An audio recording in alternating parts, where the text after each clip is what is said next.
no Evangelho de Marcos, no capítulo número 4 de Marcos, que é um capítulo conhecido.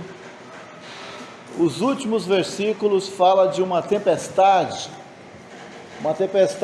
que aconteceu numa travessia no mar, a partir do versículo 35 do capítulo 4, Marcos 4 e 35, para uma breve meditação. A partir do versículo 35, Marcos é o segundo livro do Novo Testamento. E naquele dia, sendo já tarde, disse-lhes: passemos para o outro lado. E eles, deixando a multidão, o levaram consigo, assim como estava no barco, e havia também com ele outros barquinhos. E levantou-se grande temporal de vento, e subiam as ondas por cima do barco, de maneira que já se enchia, e ele estava na popa, dormindo sobre uma almofada, e despertaram-no, dizendo-lhe: Mestre, não se te dá que pereçamos? E ele, despertando, repreendeu o vento, e disse ao mar: Cala-te, aquieta-te. E o vento se aquietou, e houve grande bonança. E disse-lhes: Por que estáis tão temerosos? Como não tendes fé? E sentiram grande temor, e diziam uns aos outros: Mas quem é este que até o vento e o mar lhe obedecem? Até aqui no versículo 41, o último versículo, para uma breve meditação, que o Senhor nos ajude. Esta viagem que aconteceu aqui foi uma viagem bastante tumultuada por parte dos discípulos, mas por outro lado, uma viagem que causou, embora causando medo, mas era uma viagem segura, apesar do que estava acontecendo durante o trajeto. E essa viagem, ela é uma figura da viagem da vida cristã. A nossa vida, a vida cristã, a vida com Deus, ela é uma viagem aqui na terra. Depois que nós cremos no nosso Senhor e Salvador Jesus Cristo, nós começamos uma viagem diferente, uma viagem que pode ter tempestades, uma viagem que pode ter dificuldade, mas é uma viagem que tem a presença do Senhor Jesus. É uma viagem diferente daquela que fazíamos antes de termos entrado na família de Deus pela fé no Senhor Jesus. E a gente se depara aqui com um grande temporal de vento, como disse o versículo 37, e também as ondas subiam por cima do barco. Eu fico imaginando outro dia na cidade de Rio Bonito, as pessoas devem ter ficado muito aflitas, desesperadas ao ver o vento arrancando o telhado, ao ver o vento levando veículos, pertences. Com muita dificuldade as pessoas conseguiram. De repente vem um vento muito forte, uma chuva, e vai arrastando aquelas coisas. São tempestades que podem ocorrer a qualquer pessoa que está aqui na terra. E quando acontece isso, cai um certo desespero dentro da gente. É o que aconteceu aqui com esses discípulos durante a trajetória, durante o atravessar do mar. Aqueles discípulos ficaram desesperados com o que estava acontecendo. Eles acharam que eles iam morrer. Tanto é que no versículo número 38 está escrito: e ele, o Senhor Jesus, estava na popa, dormindo sobre uma almofada ou sobre um travesseiro. E despertaram-no, dizendo-lhe: Mestre, não se te dá que pereçamos?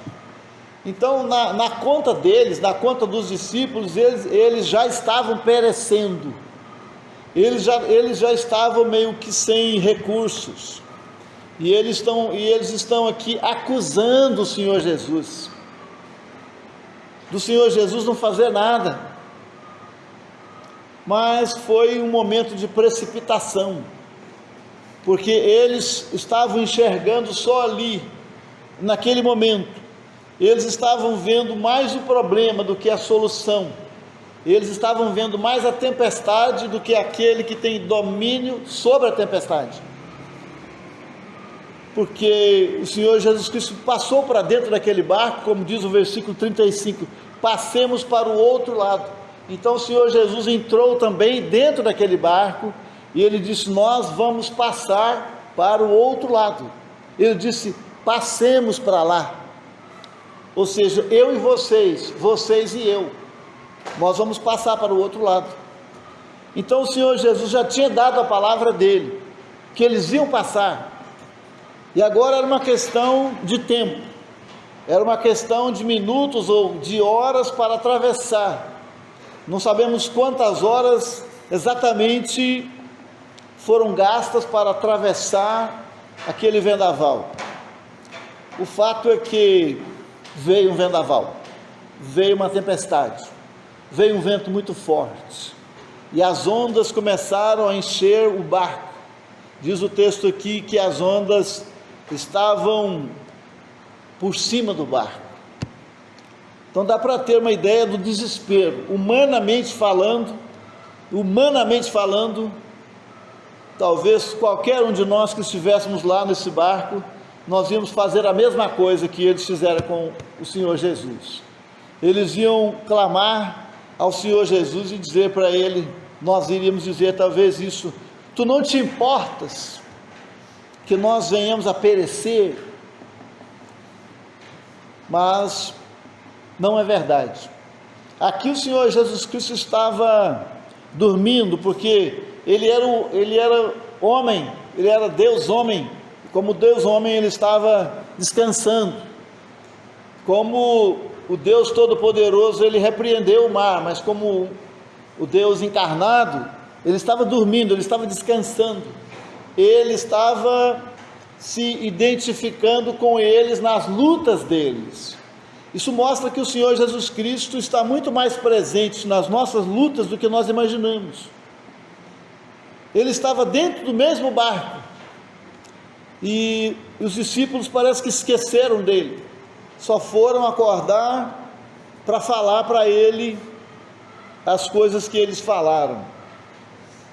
Outra coisa que às vezes a gente não para pensar, e que é nítido aqui, é que às vezes a gente pensa que só o nosso barco tem problema, só o barco que nós estamos nele é que tem vendaval, parece que ninguém mais tem.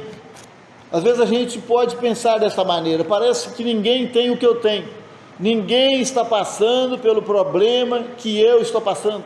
Geralmente a gente às vezes é levado a pensar assim, mas se você olhar para o texto, não é verdade. Aqui no final do versículo 36 está escrito: e havia também com ele outros barquinhos. Tinha outros barcos enfrentando a tempestade, não era só o barco que estava o Senhor Jesus. E pode ser que esses outros barcos estavam com um desespero muito maior, porque o Senhor Jesus Cristo estava no barco dos discípulos, não estava nos outros barcos, e aí é provável que os outros estavam passando tanto aperto quanto eles estavam passando, ou mais do que eles. E é sabido, e irmãos que já viajaram de barco, como eu já viajei, acho que tem mais irmãos aqui que já viajaram, o barco, quanto mais pesado ele for, menos impacto ele sente das ondas. Mas se ele for um barco muito leve, muito pequeno, ele fica à mercê, para lá e para cá, talvez inclinando e declinando, digamos. E esse barco aqui pelo menos tinha 13 pessoas, pelo menos 13 homens. e eles então podiam dar um certo equilíbrio no barco para ele não balançar demais, para ele não sofrer muito impacto com as ondas. Então, antes de nós acharmos que só nós temos problemas, nós devemos pensar nos outros barquinhos, outras pessoas, outras famílias, talvez estejam passando situações tão difíceis, ou talvez piores do que a nossa. Nós temos o Senhor Jesus conosco. Os discípulos tinham a quem recorrer ali bem perto deles. Eles estavam ali com aquele que é o Criador das águas. Eles estavam com eles tinham com eles aquele que criou todas as coisas, aquele que fez a divisória entre águas e águas, aquele que fez o mar, aquele que fez os peixes, aquele que é o dono de todas as coisas, aquele que tem poder sobre todas as coisas. E ele mostrou o seu poder aqui no versículo 39, e ele, despertando, repreendeu o vento. O vento foi repreendido por ele. A gente não entende um movimento de vento, teve que ouvir a voz do Senhor Jesus e ficar quieto. E ele disse ao mar: cala-te, aquieta-te. E o mar se aquietou. E diz o final do versículo 39, e houve uma grande bonança, e aqui acontece três coisas grandes nesse texto aqui. Uma grande tempestade aconteceu, aqui no final do versículo 39 houve uma grande bonança, e no versículo 41 houve um grande temor. Talvez eles precisavam passar por isso aqui, para que eles pudessem ter mais temor para com o Senhor Jesus. Eles temiam ao Senhor Jesus, mas o texto disse aqui que teve um temor muito grande para com o Senhor Jesus. Às vezes o Senhor permite que aconteça alguns vendavais na nossa vida também, para que o nosso temor para com Ele aumente, o nosso respeito para com Ele aumente, a nossa reverência para com Ele possa aumentar. Às vezes acontecem esses vendavais. Lembrando também que Paulo falou em Romanos 8, 28, todas as coisas cooperam para o bem daqueles que amam a Deus, todas as coisas. Então esse vendaval aqui cooperou, contribuiu para que esses discípulos pudessem desenvolver um grande temor para com o Senhor Jesus Cristo. E o Senhor Jesus Cristo é Deus encarnado, é o Deus que fez com que a arca de Noé fosse subindo e ficasse lá em cima, quando a terra encheu-se de água no dilúvio. Deus estava lá. Noé entrou dentro do barco com a sua família, os animais e animais de todas as espécies, e a porta foi fechada pelo lado de fora pelo Senhor, e então a chuva caiu e as águas subiram, e Noé não podia fazer nada, até porque ele nem tinha a chave para sair da arca, mas ele confiou, e Deus foi levando a arca para ficar lá na parte mais alta, enquanto cá embaixo tinha gente morta, animais mortos, ossadas, caveiras. Na medida que as águas foram baixando, a arca ficou lá em cima, e cá embaixo ficaram os animais, ou especificamente as pessoas que não quiseram entrar na arca. Então isso mostra que, apesar de tudo que estava acontecendo, Deus estava no controle de todas as coisas, levando a arca lá para cima, lá, digamos assim, lá mais perto de Deus. Então alguns vendavais nos levam para mais perto de Deus. Uma outra coisa que aconteceu foi quando o povo de Israel saiu do Egito, e eles chegaram na frente do Mar Vermelho, e eles não puderam fazer nada. E o Senhor falou para Moisés: bate a vara na água. Então Moisés bateu a vara na água, as águas se abriram. Bateu a vara no mar, as águas se abriram. E eles passaram por aquela avenida, por aquela rua que foi aberta no meio do mar. As águas pararam de um lado e pararam do outro lado. E o povo de Israel foi atravessando até chegar do outro lado. O exército de Faraó queria pegar uma carona naquela avenida, mas eles não estavam fazendo parte do povo de Deus, e eles morreram. Deus fez com que as rodas das carroças deles soltassem, para que eles parassem para ajeitar as rodas das carroças, e o povo ia saindo. Então o nosso Deus, ele estava no controle, no começo, no meio e no fim daquela viagem.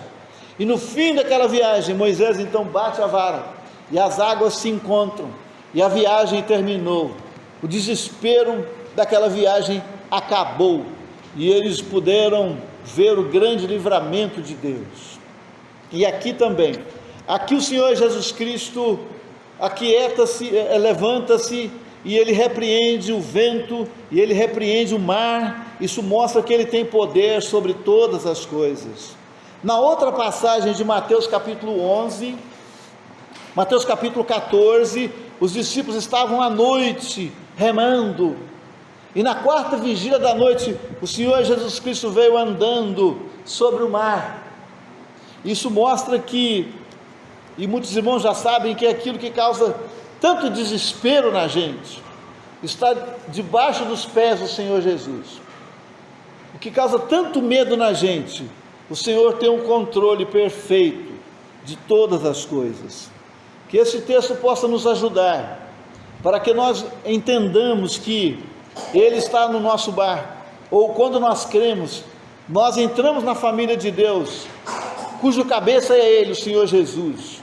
Nós estamos atravessando, e não é porque o Senhor Jesus estava dentro do barco, que não ia ter aflição, mas Ele estava junto, e é isso que garantiu, o que garantiu o sossego, o que garantiu a calmaria, era a presença dEle. E com certeza, eles cresceram a admiração por Ele, quando nós lemos no versículo 41, e sentiram um grande temor, e diziam uns aos outros: mas quem é este, que até o vento e o mar lhe obedecem? Quem é este? Então isso mostra que eles ainda estavam conhecendo o Senhor Jesus Cristo. E durante a nossa trajetória aqui nesta terra, nós nunca vamos parar de conhecer o Senhor Jesus.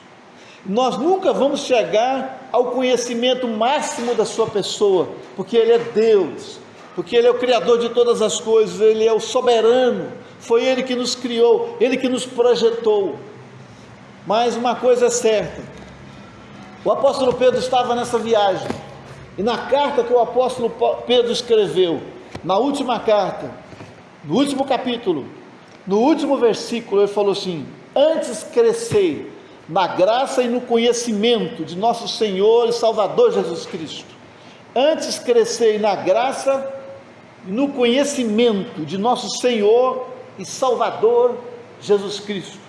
A Ele seja a glória, tanto agora como lá no dia da eternidade. Então Pedro tirou uma lição muito grande dessa situação aqui. Eu creio que todos nós devemos tirar lições das tempestades. Amém.